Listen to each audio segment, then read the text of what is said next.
Hello dear friends, welcome back to my YouTube channel let's well study में आपका स्वागत है। आई होप आप सभी अच्छे होंगे। तो चलिए दोस्तों, हम लोग बाल विकास की क्लास स्टार्ट करते हैं। जैसे मैंने बाल विकास की फर्स्ट वीडियो में आपको मैंने जितना सिलेबस पढ़ाया था, तो एक बार हम लोग उसको रिवाइज कर लेते हैं। हम लोगों का बाल विकास में पहले हम लोग ने क्या क्या पढ़ा था। तो बाल विकास में हम लोग ने पहला टॉपिक पढ़ा था वृद्धि और विकास। बाल विकास का हमारा पहला टॉपिक था वृद्धि और विकास। उसके बाद हम लोग का सेकंड टॉपिक था बाल विकास का सिद्धांत। तो हम लोग ने वृद्धि और विकास पढ़ लिया। बाल विकास में देखिए दोस्तों, हम लोग ने वृद्धि और विकास पढ़ लिया। अब हम लोग नेक्स्ट टॉपिक हम लोग ने क्या पढ़ा था, बाल विकास के सिद्धांत। बाल विकास का सिद्धांत हम लोग ने पढ़ लिया था। अब हम लोग चलिए नेक्स्ट टॉपिक पढ़ते हैं अधिगम। अधिगम किसे कहते हैं, अधिगम क्या होता है। पहले चलिए हम लोग अधिगम की ओर चलते हैं, देखते हैं अधिगम किसे कहते हैं। तो जैसा कि मैंने बताया आपको कि बच्चे कैसे सीखते हैं, बच्चे कैसे सीखते हैं, बच्चे कैसे सोचते हैं, बच्चे स्कूल प्रदर्शन में क्यों असफल होते हैं। चलिए इन सब के बारे में हम लोग बातें करते हैं। तो दोस्तों देखिए, पहला हमारा क्या है, बच्चों में अधिगम एक महत्वपूर्ण प्रक्रिया है, महत्वपूर्ण प्रक्रिया है तथा बच्चे कई प्रकार से सीखते हैं। हम इससे पहले यह जानने की कोशिश करेंगे कि अधिगम क्या है। तो चलिए दोस्तों, हम लोग अधिगम की ओर चलते हैं। अधिगम किसे कहते हैं, अधिगम को हम लोग इंग्लिश में लर्निंग बोलते हैं, यानी कि अधिगम को हम लर्निंग भी कह सकते हैं। तो चलिए हम लोग देखते हैं क्या अधिगम होता क्या है। अधिगम क्या है, अधिगम का अर्थ सीखना है या निरंतर चलने वाली सार्वभौमिक प्रक्रिया है। अधिगम का अर्थ सीखने से है। जो सीखते हैं जब मनुष्य जीवन में आता है, दुनिया में आता है, जब मनुष्य पैदा होता है तो वह बचपन से लेकर कुछ ना कुछ सीखना स्टार्ट कर देता है। तो वो बचपन से लेके मृत्यु पर्यंत तक कुछ ना कुछ सीखता रहता है। तो वो सीखना ही उसको अधिगम कहते हैं। यह हमेशा निरंतर चलने वाली प्रक्रिया है, सार्वभौमिक प्रक्रिया है, जो सभी तरह से होती है, अर्थात विस्तृत रूप से होती है। अर्थात हम कह सकते हैं कि किसी व्यक्ति द्वारा अपने जीवन की विभिन्न समस्याओं का समाधान तथा जीवन की समायोजन किसी प्रशिक्षण, अनुभव या अभ्यास का परिणाम हो सकता है, वह अधिगम कहलाता है। मतलब कि जो सीखना है वो हम हर तरह से सीख सकते हैं। हम ट्रेनिंग के द्वारा भी सीखते हैं, प्रशिक्षण के द्वारा, अनुभव के द्वारा सीखते हैं, एक्सपीरियंस के द्वारा या अभ्यास प्रैक्टिस के द्वारा भी सीखते हैं। तो हम लोग उसको अधिगम कहते हैं। तो आई होप आपको अधिगम समझ में आ गया होगा। चलिए हम लोग एक बार फिर से रिपीट कर लेते हैं, अधिगम क्या है। अधिगम का मतलब सीखने से है। तो सीखना एक जीवन पर्यंत वाली प्रक्रिया है। जब बच्चा पैदा होगा तो जन्म से लेकर मृत्यु तक की कुछ ना कुछ नया सीखता ही रहता है। तो हम यह निरंतर चलने वाली प्रक्रिया है, या निरंतर चलने वाली सार्वभौमिक प्रक्रिया है। तो इसके द्वारा मनुष्य कुछ ना कुछ सीखता ही रहता है, चाहे वो प्रशिक्षण के द्वारा सीख सकता है, अनुभव के द्वारा सीख सकता है और अभ्यास के द्वारा भी सीखा जा सकता है। इसलिए वह अधिगम कहलाता है। आई होप आप लोगों को समझ में आ गया होगा। तो दोस्तों ऐसे ही हम आपको सी-टेट की क्लास कंटिन्यू करते रहेंगे। तो आप चैनल पर नए हैं तो हमारे चैनल को सब्सक्राइब कर लीजिए। आपको वीडियो अगर पसंद आ रही हो तो हमारे वीडियो को लाइक कर दीजिए, ताकि हम सी-टेट से जुड़ी सारी अपडेट आपको देते रहें, आप जिससे कि आप सी-टेट की तैयारी कर सकें और सी-टेट में अच्छे मार्क्स ला सकें। तो देखिए हमारा नेक्स्ट पॉइंट क्या है, हमारा नेक्स्ट टॉपिक है अधिगम की विशेषताएं। नेक्स्ट टॉपिक है हमारा अधिगम की विशेषताएं। तो अधिगम की विशेषताएं में चलिए हम लोग देखते हैं दोस्तों क्या होता है अधिगम की विशेषताएं में। अधिगम की हमारी जो पहली विशेषता का पहला पॉइंट है, अधिगम आजीवन चलता है। जैसा कि मैंने आपको ऊपर बताया था कि अधिगम आजीवन चलने वाली प्रक्रिया है। मतलब हम लोग हमेशा बचपन से लेके मृत्यु पर्यंत तक की कुछ ना कुछ सीखते ही रहते हैं। इसलिए वो प्रक्रिया जो है हमेशा आजीवन चलती ही रहती है। सेकंड पॉइंट देखते हैं आपका क्या है, अधिगम विकास की प्रक्रिया है, मतलब डेवलपमेंट। अधिगम जो हम सीखते हैं तो उससे हमारा विकास होता है, हम कुछ ना कुछ नया सीखते रहते हैं तो उससे हमारा विकास होता है, तो जिसको हम अधिगम विकास की प्रक्रिया होती है। थर्ड पॉइंट देखिए हम लोग क्या होता है, अधिगम एक लक्ष्योन्मुखी प्रक्रिया। हम अधिगम करते हैं, कुछ सीखते हैं तो अपने लक्ष्य की ओर बढ़ने के लिए कुछ सीखते हैं तो वो लक्ष्योन्मुखी प्रक्रिया होती है। हम अपने लक्ष्य को पाने के लिए कुछ ना कुछ सीखते रहते हैं तो अधिगम जो होता है वो लक्ष्योन्मुखी प्रक्रिया है। अब नेक्स्ट पॉइंट देखिए आपका क्या है, अधिगम एक सक्रिय प्रक्रिया है। सक्रिय से मतलब है, अधिगम एक सक्रिय प्रक्रिया है, मतलब एक्टिवेट प्रक्रिया है। हमें उसमें कुछ ना कुछ एक्टिवेशन करना ही होता है। सक्रिय प्रक्रिया है, कुछ ना कुछ एक्टिवेट होता ही रहता है, तो एक सक्रिय प्रक्रिया है।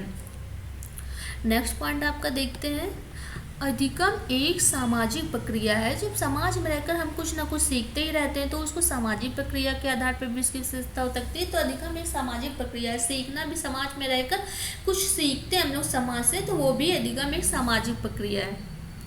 नेक्स्ट पॉइंट आपका देख लेते हैं क्या है, अधिगम अनुभवों का संगठन है। मतलब हम कुछ ना कुछ सीखेंगे तो उससे हमारा अनुभव होगा, जब हम कुछ सीखते रहेंगे तो उससे हमारा अनुभव होगा। तो हम जब कुछ ना कुछ सीखते रहेंगे तो हम उसका अनुभव संगठित होता रहेगा, अनुभव का कलेक्शन होता रहेगा। तो हम उसको बोल सकते हैं कि अधिगम एक अनुभवों का संगठन है। आई होप आपको इतना समझ में आ गया होगा। अगर आपको डाउट हो तो आप मुझसे पूछ सकते हैं कमेंट करके। चलिए एक बार फिर से हम लोग रिवाइज कर लेते हैं अधिगम की विशेषताएं। अधिगम आजीवन चलता रहता है, जैसे मैंने बताया अधिगम बचपन से लेकर मृत्यु पर्यंत तक की चलती ही रहती है। सेकंड मैंने आपको बताया कि अधिगम विकास की प्रक्रिया है, सीखना भी एक विकास है, हम अपने विकास की ओर चलते हैं। और इसके बाद मैंने आपको बताया कि अधिगम एक लक्ष्योन्मुखी प्रक्रिया है, लक्ष्य की ओर हमें अग्रसर होने के लिए कुछ ना कुछ सीखना पड़ता है। फिर इसके बाद मैंने बताया कि अधिगम एक सक्रिय प्रक्रिया है।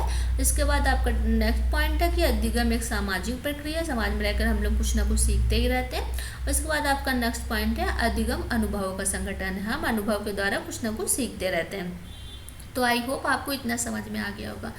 तो आप दोस्तों हमारी ऐसे क्लास जो है ऐसे लेते रहिए। हम आपको सीटेट के प्रीवियस ईयर भी क्वेश्चन कराएंगे, हम आपको सीटेट के प्रीवियस ईयर क्वेश्चन सॉल्व कराएंगे और आपको सारा कुछ कंप्लीट कराएंगे यहाँ पर। तो हम देखते हैं कि अधिगम का और क्या पॉइंट है।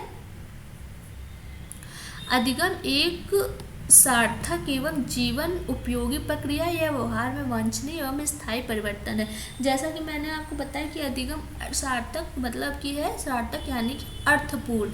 अधिगम एक अर्थपूर्ण एवं जीवन उपयोगी प्रक्रिया, वो जीवन के लिए हमें जीवन उपयोगी प्रक्रिया सीखना भी हमारे जीवन में बहुत ही उपयोगी है।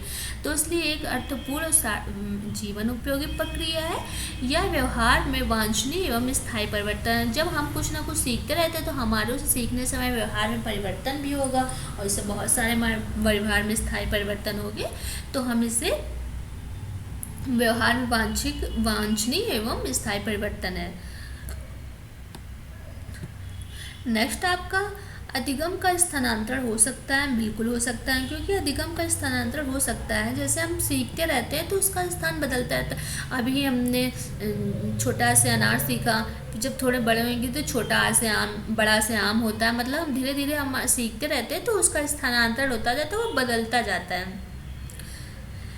नेक्स्ट देख लेते हैं आपका क्या है। अधिगम एक सार्वभौमिक प्रक्रिया है, मतलब कि सार्वभौमिक से मतलब है कि वो विस्तृत प्रक्रिया है, वो सब जगह फैली हुई है, हर सभी लोग अधिगम सीखना ही एक सार्वभौमिक प्रक्रिया है। तो आई होप आप लोगों को इतना समझ में आ गया।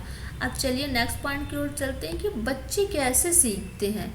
बच्चों को हम किस प्रकार से सीखना कह सकते हैं कि बच्चे किस प्रकार से सीखते हैं। तो चलिए देखते हैं दोस्तों बच्चे कैसे सीखते हैं। बच्चे देखिए, बच्चे अनुकरण के आधार पर भी सीखते हैं। बच्चे अनुकरण के आधार पर भी सीखते हैं। जैसे जब बच्चा अपने आसपास कोई कार्य करते देखता है किसी को, तो वह उसी कार्य करने की कोशिश करता है, तो वह अनुकरण के द्वारा ही सीखता है। सेकंड पॉइंट है आपका प्रोत्साहन के द्वारा। प्रोत्साहन मतलब मोटिवेशन के द्वारा। बच्चे मोटिवेशन के द्वारा भी सीखते हैं कि कुछ करके सीखते हैं। मतलब जैसे कि बच्चे पेपर में अच्छे मार्क्स ले आए तो उससे उनको मोटिवेशन मिला, तो उसके आधार पर ही बच्चे सीखते हैं। फिर इसके बाद है त्रुटि एवं प्रयास के आधार पर। जब बच्चे कुछ ना कुछ सीखते हैं तो उसमें गलतियां जरूर करते हैं, तो इसलिए बच्चे त्रुटि एवं प्रयास के आधार पर भी सीखते हैं। नेक्स्ट पॉइंट है आपका खेलों के आधार पर। जब बच्चे खेल खेलते होंगे तो उससे भी सीखते होंगे, उससे भी कुछ ना कुछ सीखते हैं, तो बच्चे खेलों के आधार पर भी सीख सकते हैं। नेक्स्ट पॉइंट है आपका गतिविधियों के आधार पर। गतिविधियों के आधार पर यानी कि रहने सहने के तरीके के आधार पर, उनके आचरण का, उनका स्वभाव कैसा है, अच्छा विचार है या नहीं, तो उसके आधार पर ही बच्चे सीखते हैं। नेक्स्ट पॉइंट है आपका कल्पना के आधार पर, इमेजिनेशन के आधार पर। जब बच्चे कुछ इमेज करेंगे तो उसके आधार पर सीखेंगे कि मुझे कुछ बनाना, अपने माइंड में कुछ इमेज करेंगे तो उसके आधार पर भी सीख सकते हैं। नेक्स्ट पॉइंट है आपका अनुभव के आधार पर। बच्चे अनुभव के आधार पर भी सीखते हैं। जैसे मैंने कि बताया कि बच्चों को अनुभव के आधार पर सीखते हैं। जैसे मान लीजिए उन्होंने कुछ गलती कर दी, फिर उसके आगे वो सोचेंगे कि हमें इससे अच्छा और करना, उनको उस चीज़ का अनुभव होता जाता है, तो इसलिए वो अनुभव के आधार पर भी सीखते हैं। नेक्स्ट आपका है सूझ के आधार पर। बच्चे सूझ से भी सोचते हैं कि हमें क्या सुझाव लाना चाहिए, हम किस आधार पर सीखें, तो वो सूझ के आधार पर भी सीख सकते हैं, इसलिए बच्चे सूझ के आधार पर भी सीख सकते हैं।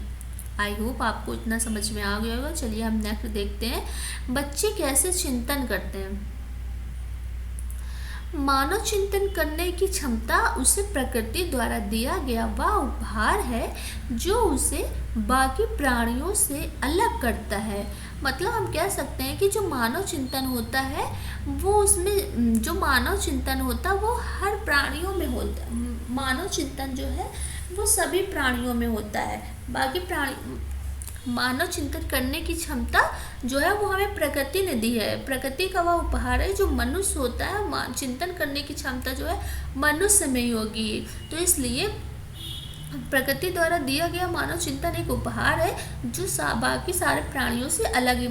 मनुष्य ही ऐसा प्राणी है जिसमें चिंतन करने की क्षमता होती है। तो देखिए हम क्या कहते हैं, चिंतन एक मानसिक स्तर पर घटित होने वाली एक चेतन प्रक्रिया है जिसका उद्देश्य समस्या का समाधान है। इसे चिंतन कहते हैं। जब हम चिंतन करेंगे तो जब हमारे पास कोई प्रॉब्लम होगी तभी तो हम उसका चिंतन करेंगे। तो जब हमारे पास कोई प्रॉब्लम होगी तो हम उसको सॉल्व करेंगे, तो उसको सॉल्व करने के लिए भी हमें चिंतन करना पड़ता है, सोचना पड़ता है कि हम इस समस्या का समाधान कैसे करेंगे। तो वही बताया गया है इसमें कि चिंतन मानसिक स्तर पर घटित होने वाली चेतन प्रक्रिया जिसका उद्देश्य सामान्य समाधान होता है, इसे हम लोग चिंतन कहते हैं। अब चलिए हम लोग नेक्स्ट देख लेते हैं चिंतन की विशेषताएं। चिंतन की विशेषताएं में क्या है। दोस्तों आपको अगर क्लास पसंद आ रही है तो हमारे वीडियो को लाइक करें और चैनल को सब्सक्राइब करें, जिससे हम एग्ज़ाम से रिलेटेड सारे अपडेट आपको देते रहें।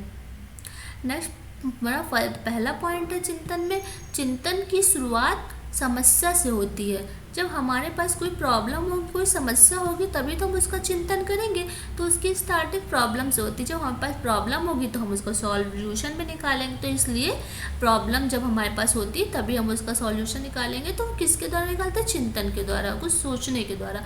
अब चिंतन एक लक्ष्योन्मुखी प्रक्रिया है।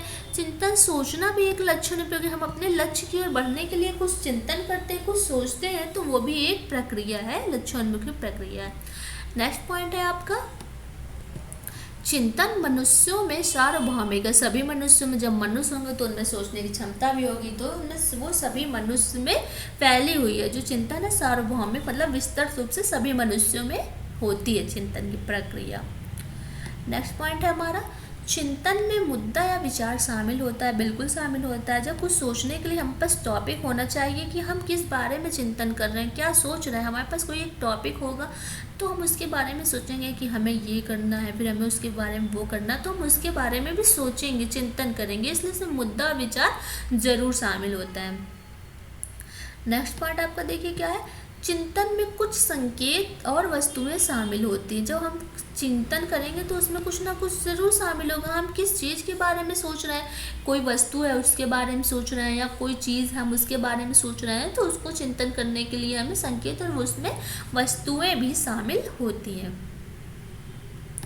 नेक्स्ट पॉइंट है हमारा, चिंतन एक तार्किक प्रक्रिया है, मतलब लॉजिकल प्रक्रिया है। चिंतन एक लॉजिकल प्रक्रिया है, क्योंकि वो हर मनुष्य में एक लॉजिक होता है, सोचना भी एक लॉजिकल प्रक्रिया है। तो चिंतन भी एक लॉजिकल प्रक्रिया है। चिंतन एक बहुआयामी प्रक्रिया है। बहुआयामी से मतलब है कि बहुत सारे आयाम, सोचने का भी लोग मानसिक चिंतन भी कर सकते हैं, सामाजिक चिंतन भी कर सकते हैं, नैतिक चिंतन भी कर सकते हैं, संवेगात्मक चिंतन भी होता है। तो चिंतन कई तरह से होता है, उसके बहुत सारे आयाम होते हैं, तो वह एक बहुआयामी प्रक्रिया है। इसलिए हम लोग कह सकते हैं कि चिंतन एक बहुआयामी प्रक्रिया। आई होप आप लोगों को इतना सब कुछ समझ में आया होगा। अगर आपको कोई डाउट हो तो आप मुझे कमेंट करके पूछ सकते हैं। तो मैं अब इसके बाद आपको प्रीवियस ईयर क्वेश्चन सॉल्व कराऊंगी, और इसके बाद आपको आपका सिलेबस भी मैं पूरा कराऊंगी। तो इसलिए आपको यहाँ इस वीडियो में, इस चैनल पे आपको सारा सब कुछ मिलेगा। तो आप हमारे चैनल पे बने रहें और हमारे चैनल को लाइक और सब्सक्राइब करना ना भूलें। चलिए फिर मिलते हैं नेक्स्ट वीडियो में। Take care.